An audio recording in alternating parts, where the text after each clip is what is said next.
आज शिवटेकडीच्या निसर्गरम्य वातावरणात अमरावती महानगरपालिका आणि वन्यजीव पर्यावरण संस्था यांच्या वतीनं अमरावती शहराचा पक्षी निवडा हे आयोजित केलेलं आहे आमच्या सौरभ जवंजाळ यांनी।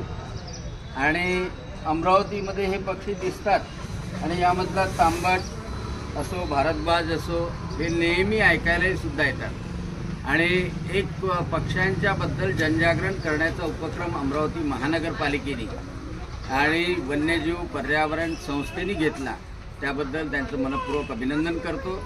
आणि पक्ष्यांना वाचवण्यासाठी आपल्या सर्वांचं सहकार्य महानगरपालिका मागते आहे। निसर्गाचं संरक्षण करण्यासाठी पर्यावरणाची संस्था काम करते, त्यांचं अभिनंदन आणि मनपूर्वक शुभेच्छा।